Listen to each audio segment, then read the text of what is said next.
Bien, nous allons continuer, si vous voulez bien, notre lecture de Matthieu 5. Là, on a fait un grand parcours depuis le Jardin d'Éden jusqu'à ce moment où Jésus sur la croix nous a dit « Tout est accompli », en essayant de découvrir ce qu'effectivement il nous avait apporté de nouveau dans notre vie chrétienne. Et bien des choses nous ont été apportées depuis ce commandement de Jean 13, 34, où Jésus dit « Je vous donne un commandement nouveau, aimez-vous les uns les autres », je vous répète, aimez-vous comme je vous ai aimé. Nous avons entendu de la part de Jésus la nécessité d'évangéliser le monde perdu, Matthieu 28, 19, faites de toutes les nations des disciples, les baptisant au nom du Père, du Fils, du Saint-Esprit. Nous avons entendu l'importance de la sanctification, Hébreux 12, rechercher la paix avec tous et la sanctification, sans laquelle nul ne verra le Seigneur. Nous avons découvert aussi en Christ la nécessité d'avoir une vie qui porte du fruit, une vie fructueuse. Ce que Jésus nous dit dans Jean 15, 8, si vous portez beaucoup de fruits, c'est ainsi que mon Père sera glorifié, c'est ainsi que vous serez mes disciples. Et nous avons, en étudiant ces différentes, notions de la vie chrétienne, nous sommes aperçus à quel point c'était tout à fait inclus dans « aimez-vous les uns les autres » et qu'il était nécessaire pour chaque chrétien de vivre cette réalité de l'amour de Christ qui nous apportait toutes les autres bénédictions. Et nous avons... Mon frère, on est peut-être à 1,60, on ne fait pas plus. On est arrivé au total, on est à 60. Merci. Et on a compris effectivement, alors j'explique, on a Didier qui ne s'est pas inscrit, là on est arrivé à 60 personnes, c'est le nombre maximal qu'on veut atteindre pour rester en règle avec la loi. Voilà. Donc c'est vrai que ça peut paraître difficile, déjà certaines personnes se sont inscrites la semaine dernière, j'ai dû les refuser. On est obligé pour l'instant de respecter cette règle de 60 personnes maximum. On va essayer de l'étendre, voilà, d'une manière différente.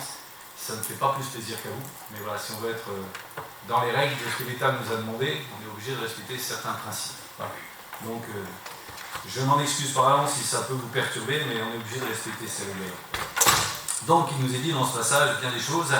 Et on est arrivé dans Matthieu 5 où Jésus nous dit constamment voilà, vous avez entendu qu'il a été dit, mais moi je vous dis. Voilà. Et le passage de Matthieu 5 nous apprend qu'il y a certaines règles, certains principes, certaines choses que Jésus a dites qui vont plus loin que même que la loi que Moïse avait apportée à son peuple au travers des commandements de Dieu.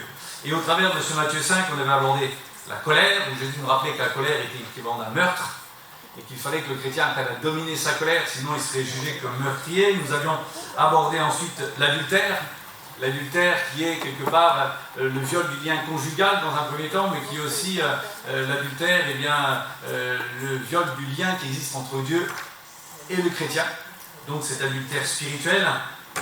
Et nous avions parlé récemment du regard de comment Dieu voit la femme, voilà, le regard que l'homme doit porter sur la femme au travers du regard de Dieu. Et enfin, la semaine dernière, nous avions parlé du mensonge et des conséquences du mensonge dans la vie du chrétien. Alors nous continuons ce matin, Matthieu chapitre 5, verset 38.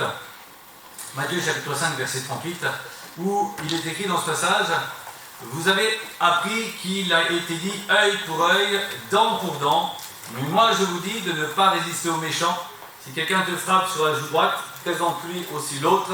Si quelqu'un veut plaider contre toi et prendre ta tunique, laisse-lui encore ton manteau. Si quelqu'un te force à faire 1000, fais-en 2 avec lui. Donne à celui qui te demande et ne te détourne pas de celui qui veut emprunter de toi. Voilà tout un ensemble de commandements, un ensemble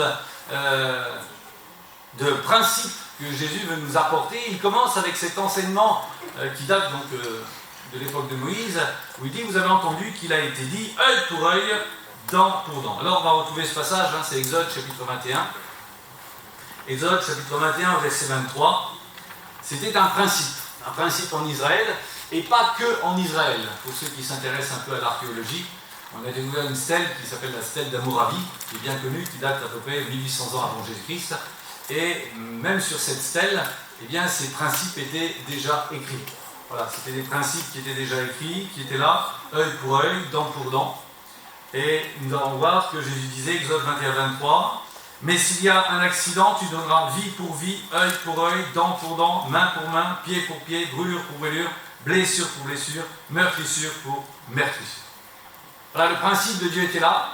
C'est une règle, je dirais, d'équivalence. Voilà, une règle d'équivalence où eh bien, on infligeait quelque part à la personne qui avait blessé, qui avait frappé, l'équivalent de ce qu'il avait fait. Une règle d'équité. C'est Nicolas et puis Jean-Baptiste, ils sont inscrits, on peut les laisser rentrer. Ces deux-là, ils se sont inscrits, on peut les laisser rentrer. Ah, excusez-moi, c'est pénible. Donc une règle d'équivalence. Et pourquoi Dieu a donné cette loi? Il est bon de se rappeler quelque part le principe de Dieu. Le peuple d'Israël vient de sortir d'Égypte. Le peuple d'Israël vient de sortir d'Égypte, ils ont vécu 450 ans en Égypte avec les règles égyptiennes, avec les principes égyptiens. Donc, cette loi, ce qu'on appelle la loi du talion, le talion, ça vient du mot hébreu qui veut dire comme, hein, talion, c'est comme nous en français on dit tel que, voilà, c'est la même chose, donc c'est la loi de l'équivalence. En Égypte, ça n'existait pas. Et là, voici Moïse qui doit gérer 2 millions de personnes. Moïse qui doit gérer 2 millions de personnes, et dans ces 2 millions de personnes, il faut qu'il y ait eh bien, ce principe de vie où on doit apprendre à ces gens-là à vivre d'une manière respectueuse, à ne pas se laisser emporter finalement par le désir de propre justice. Vous savez, c'est pas facile de gérer ça. Aujourd'hui, quelqu'un vous fait du mal, il y a en nous peut-être le désir de répondre à ce mal, mais est-ce qu'on va répondre de la manière équivalente? Quelqu'un va me... je dirais une bêtise, hein, quelqu'un me raye ma voiture, je vais rayer sa voiture, ou est-ce que je raye la voiture et je lui crève les pneus? Quelqu'un va me marcher sur les pieds, est-ce que je lui marche sur les pieds et en plus je lui mets une baffe?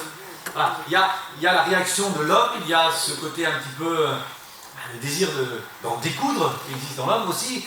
Moïse, pour gérer ces 2 millions de personnes, il a fallu qu'il mette des règles précises, et cette loi, la loi du talion, donc, était inscrite dans ce principe pour éviter les débordements. Un débordement, on peut le lire ensemble dans Genèse 34, verset 24. Là, on a l'exemple d'un débordement. L'exemple de débordement de 2 hommes, Simon et Lévi. Simon et Lévi qui étaient scandalisés parce que le roi de Sichem, le fils du roi de Sichem, avait abusé de leur sœur. S'ils en étaient restés à la loi peut-être basique, ils auraient peut-être simplement imposé un mariage, ou ils auraient peut-être tué l'auteur du viol. Mais Simon et Lévi se sont laissés emporter par leur colère. Hein, leur père le dira, ce sont des enfants de colère. Et qu'est-ce qu'ils ont fait? Genèse 34, 24. Tous ceux qui étaient venus à la porte de la ville écoutèrent Hamor et Sichem son fils, et tous les mâles de la ville se firent circoncire, ceux qui étaient venus à la porte de la ville. Le 3e jour, pendant qu'ils étaient souffrants, les 2 fils de Jacob, Simeon et Lévi, frères de Dina, prirent chacun leur épée, tombèrent sur la ville, qui se croyait en sécurité, et tuèrent tous les mâles. Ils passèrent au fils de l'épée, Hamor et Sichem, son fils. Ils enlevèrent Dina de la maison de Sichem et sortirent. Et les fils de Jacob se jetèrent sur les morts, pillèrent la ville, parce qu'on avait déshonoré leur sœur. Voilà. Ça, c'est la réaction de vengeance. Réaction de vengeance disproportionnée. Donc, il fallait que cette nature humaine présente dans le cœur du peuple hébreu disparaisse, d'où la volonté de Dieu de mettre cette loi, la loi du talion, la loi de l'équivalence, œil pour œil, dent pour dent, main pour main, pied pour pied, blessure pour blessure. Et en plus, si on lit correctement donc, ce passage de Genèse, la Bible commence par « tu donneras ». C'est-à-dire que ce n'était pas chacun qui devait rendre sa propre justice. Il y avait une règle et ça passait par les tribunaux. On avait subi un dommage, on allait voir le tribunal, on allait voir dans sa ville ou dans sa région l'homme qui était présenté comme le juge, et on disait voilà, j'ai tel souci avec telle personne, et le juge appliquait la loi. C'était pour éviter que chacun rende sa propre justice dans son coin et qu'effectivement les jugements soient parfaitement équitables. Donc c'était quelque part une loi d'équilibre, une loi bonne dans ce sens de vouloir de l'équilibre, conserver l'union du peuple, qui n'est pas au sein du peuple une espèce de vendetta, une espèce de vengeance sourde qui dure des siècles et des siècles. Mais voilà, c'était tranché une fois pour toutes, tu as eu un problème, on résout le problème, point, on s'arrête. Malheureusement, eh bien, on s'est rendu compte que ça ne marchait pas, et que dans le cœur de l'homme, il y avait toujours un désir de rancœur, toujours un désir de vengeance. Alors, il a fallu, justement, dans ce passage de Matthieu, c'est ce que Jésus va vouloir supprimer dans le cœur du chrétien. C'est le désir de vengeance, la rancœur, la rancune. Alors Jésus, il nous dit ces choses. Il nous dit, il a été dit, œil pour œil, main pour main, pied pour pied, blessure pour blessure. Mais moi je vous dis, mais moi je vous dis, Dieu ne veut plus qu'il y ait dans notre cœur des désirs de vengeance. Combien de fois il nous est arrivé de dire, ça ne se passera pas comme ça. Ça ne se passera pas comme ça. Combien de fois nous avons dit, il me le paiera. Il va voir qui je suis. Toutes ces façons de parler, c'est la motivation d'une vengeance, c'est la rancune, c'est la rancœur, c'est toutes des choses qui sont mauvaises dans le cœur de l'homme. Et Jésus lutte contre cela en disant, moi je vais vous dire. Moi je vous dis quoi? Eh bien Jésus nous dit, et ça c'est impressionnant d'entendre ça au verset 39 de Matthieu 5, mais moi je vous dis de ne pas résister aux méchants. Mais moi je vous dis de ne pas résister aux méchants, et si quelqu'un te frappe sur la joue droite, présente-lui aussi l'autre. Amen? C'est pas facile ça. Hein? Vous savez, ces passages, ce sont des petits passages dans l'écriture, on n'en parle pas très souvent, mais on se rend compte à quel point nous sommes loin de ce que Dieu veut pour nous. Et ce sont des passages, quelque part, qui devraient nous inspirer, parce que là, c'est la véritable définition du chrétien. Ne résiste pas aux méchants, et si on le frappe sur la joue droite, présente-lui aussi la gauche. Combien Jésus nous emmène à des hauteurs spirituelles, et combien nous en sommes loin. Combien nous en sommes loin, et quand je dis nous, je dis bien nous parce que je suis avec vous, ne pas résister aux méchants et subir des vexations sans riposter. C'est pas facile, ça. Alors, certains ont poussé le verset à l'extrême. Les deux extrêmes sont entièrement, vous savez, la vie chrétienne c'est une vie d'équilibre. Certains ont poussé ce verset à l'extrême en disant, eh bien, de toute façon, au travers de ce que dit Jésus dans ce verset, il ne faut résister aucunement, quelle que soit la méchanceté, quelles que soient les attaques que l'on subit. On en est arrivé donc à une non-violence complètement passive, etc. Si on me frappe, je ne réponds pas. On frappe ma femme, je ne la défends pas. On frappe mes gosses, je ne les défends pas. On m'insulte, je ne dis rien. Voilà. Ça, c'est une extrême, et ce n'est pas ce que Jésus dit du tout dans ce passage. Ce n'est pas du tout ce que Jésus dit dans ce passage. Jésus nous dit quoi? Ne résiste pas aux méchants. Si on le frappe sur la joue droite, présente-lui la gauche. Pour savoir ce que Jésus nous a vraiment enseigné, il suffit de voir comment lui s'est comporté. Alors bien sûr, l'Écriture nous dit que blessé, il n'a pas rendu la blessure, injurié, il n'a pas rendu l'injure, mais regardez quand même avec moi Jean chapitre 18, verset 23. Jean chapitre 18, verset 23. Dans ce passage-là, on va voir l'attitude de Jésus dans un tribunal et lorsqu'il subit un coup. Jésus qui nous dit, si on te frappe sur la joue droite, tends aussi la gauche. Et là, nous sommes dans Jean 18, 23. Jésus, il est devant une espèce de tribunal. Et l'Écriture nous dit qu'à ce moment-là, eh bien, vous avez une personne qui vient et qui le frappe. Un des huissiers qui était là, un des hommes qui était là pour prendre note du procès, il vient vers Jésus et il met une baffe à Jésus. Qu'est-ce que Jésus fait? Jean 18, 23, Jésus dit, si j'ai mal parlé, fais voir ce que j'ai dit de mal, et si j'ai bien parlé, pourquoi me frappes-tu? Et là, nous apportons la bonne compréhension du verset. On me frappe, Jésus dit, tu ne rends pas le coup. Ça, c'est la logique de Dieu. Tu ne rentres pas dans la querelle, tu ne rentres pas dans la violence, mais rien ne dépend, rien ne t'interdit de dire, mais pourquoi tu me frappes? D'entamer un dialogue pour comprendre à la personne que ce qu'elle fait est mal. Attention, bien comprendre l'Écriture. Jésus n'a pas rendu le coup, mais Jésus lui dit, mais attends, pourquoi tu me frappes? Explique-moi ce que j'ai dit de mal. Résister aux méchants, oui, en parole, mais pas en parole agressive. Quand je parle de la violence, Jésus nous demande de ne pas répondre à la violence par la violence, qu'elle soit physique ou verbale. Mais on peut demander à une personne, mais pourquoi tu me frappes? Regardez ce que fait l'apôtre Paul. L'apôtre Paul qui est quand même un homme qui a suivi Christ dans au moins tout ce qui était possible dans un être humain. Et je lis dans l'apôtre Paul, dans le livre des Actes, chapitre 23. Livre des Actes, chapitre 23, verset 3. L'apôtre Paul lui-même face à un tribunal, une fois de plus. Lui aussi va se prendre une gifle. Et on pourrait dire, alors il ne va pas résister aux méchants, il va assister, dit Seigneur, tu prends ma défense. Non. Qu'est-ce que dit Paul? Acte chapitre 23, verset 3. Alors Paul lui dit, Dieu te frappera, muraille blanchie, tu es assis pour me juger selon la loi et tu violes la loi en ordonnant qu'on me frappe. Il faut bien comprendre ce que Jésus nous enseigne dans ce passage de Matthieu 5 par rapport à la non-violence, par rapport, je dirais, au résister aux méchants. Il y a, Jésus nous demande de ne pas nous défendre, c'est-à-dire de ne pas répondre à la violence par la violence, qu'elle soit physique ou verbale.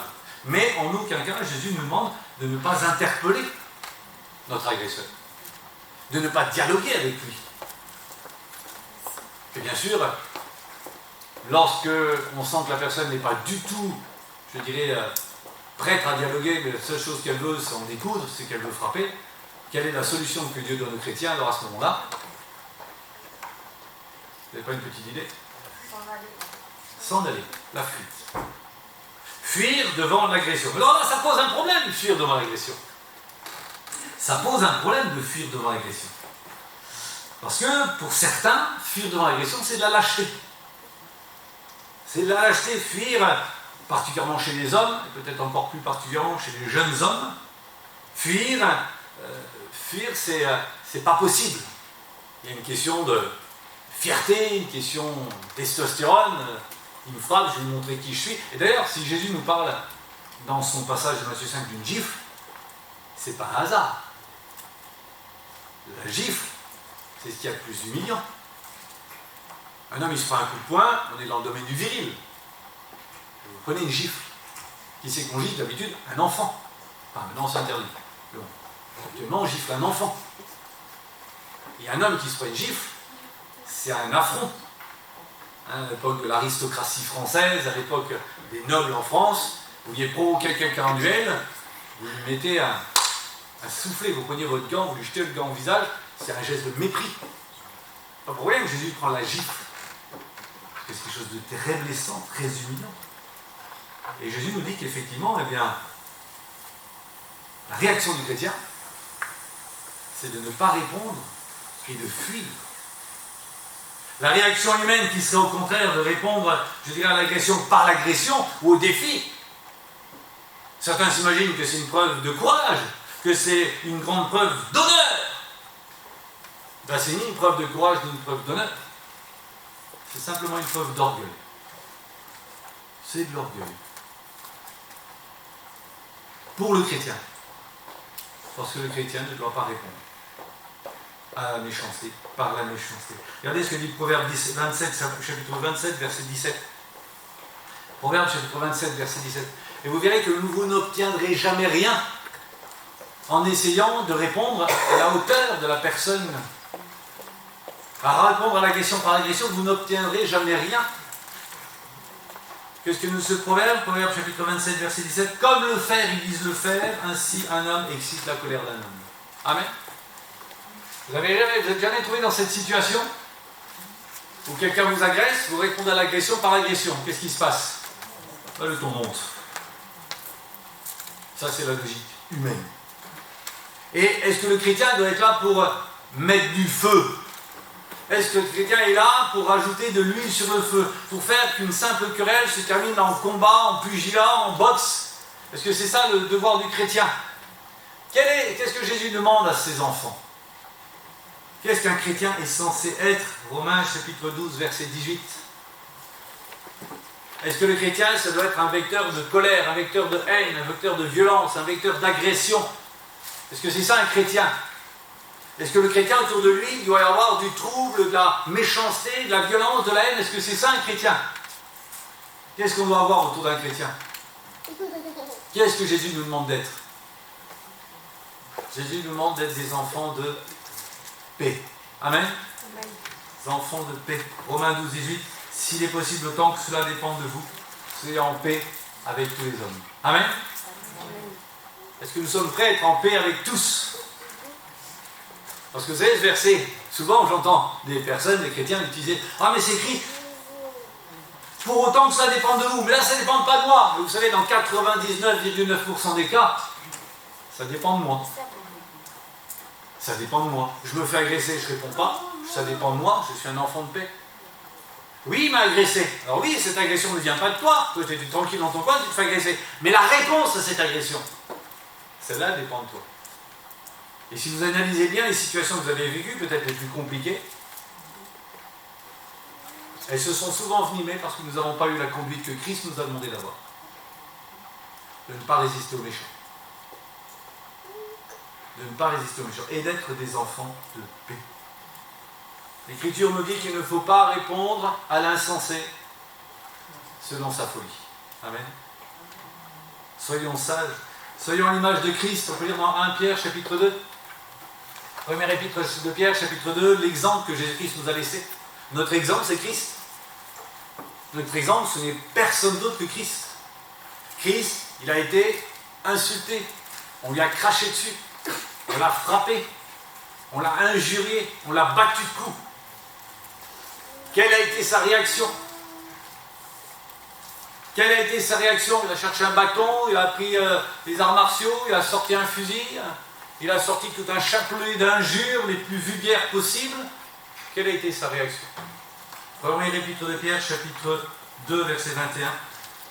Et c'est à cela que vous avez été appelés, parce que Christ aussi a souffert pour vous, vous laissant un exemple. Vous laissant un exemple, afin que vous suiviez ses traces. Voilà, c'est clair, il vous laissait un exemple afin que nous suivions ses traces. Lui qui n'a pas commis de péché, dans la bouche duquel il ne se trouvait point de fraude, lui qui injuriait, ne rendait pas d'injure, maltraité, ne faisait pas de menaces, mais s'en remettait à celui qui juge justement. Amen. Est-ce que nous sommes prêts à suivre les traces du Seigneur? Alléluia, merci Seigneur. Ce ne sera pas chose facile, parce qu'il y a notre nature. Il faut l'admettre, notre nature elle est là, on a envie d'en découdre. On a envie d'expliquer à ce sinistre personnage qui nous agresse que je ne suis pas une chiffre-folle, que s'il a affaire à moi, il saura à qui il a affaire. Mais c'est pas ce que Jésus nous enseigne. Ce n'est pas du tout ce que Jésus nous enseigne. Amen. Et nous devons ressembler à qui? À Christ. Alléluia. On doit rechercher jour après jour à ressembler à notre Seigneur Jésus. Alléluia. Ça doit être notre démarche. Et Pierre continue un peu plus loin au chapitre 3, verset 9. Alors pour certains, ce sera peut-être plus facile. Vous avez des hommes, des femmes qui sont paisibles par nature. Pour d'autres, quand on est peut-être plus, plus réactif, plus vindicatif, eh bien il va falloir que vous appreniez, frères et sœurs. Si tu es plutôt de cette nature explosive, à toujours avoir à répondre, il va falloir que tu te mettes à genoux et que tu demandes, Seigneur, donne-moi la capacité d'être comme toi. Apprends-moi à être comme toi, Seigneur. Alléluia. Mais c'est très important, pourquoi? Et regardez, et là, ce verset de Pierre est très intéressant, parce qu'on pourrait dire, oui, mais bon, c'est ma nature. Des fois, on entend ces choses-là, des fois, on entend des frères et des sœurs qui disent, oui, mais j'y peux rien, c'est ma nature. Alors, c'est vrai, il faut l'admettre, on a tous des natures différentes. Vous avez des natures explosives, des natures passives, vous avez des natures qui supportent, d'autres qui ne supportent pas. Il faut admettre que nous sommes tous différents.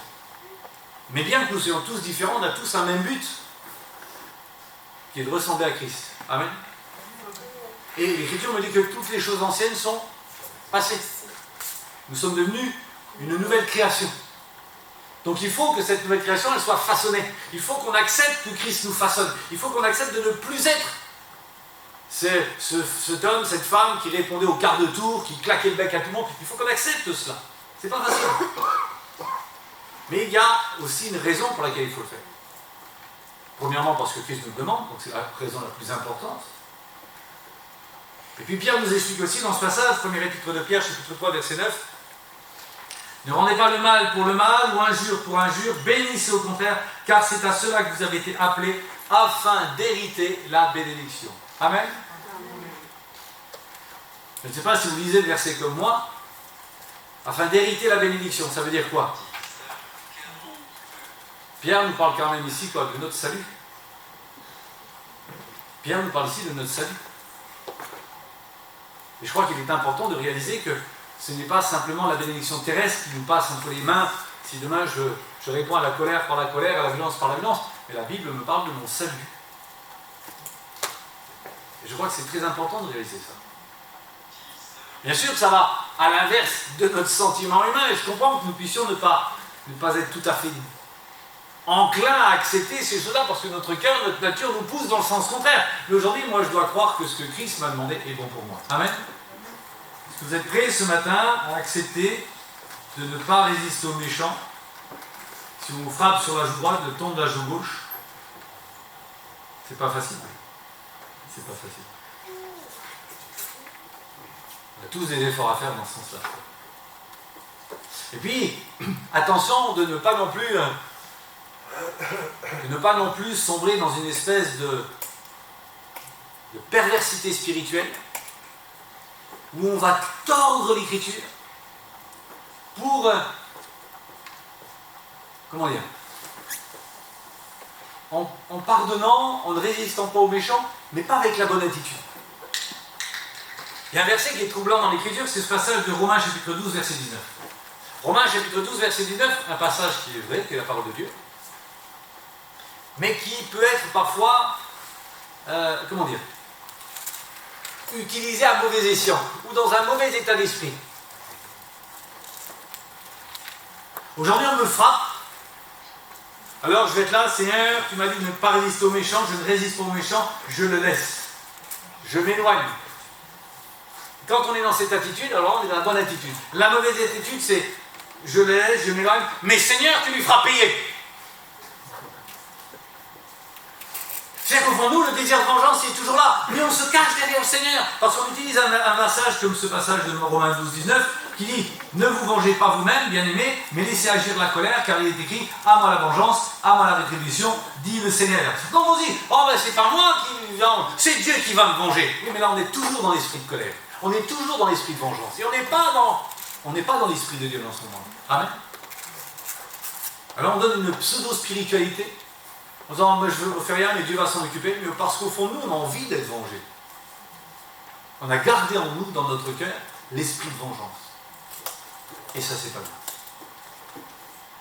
On doit être des enfants de paix. Pierre disait, bénissez au contraire. Pas, mais laissez-le, vous allez voir, Dieu va s'occuper, il va lui mettre une raclée, et vous allez pouvoir ouvrir. Non, c'est pas ça.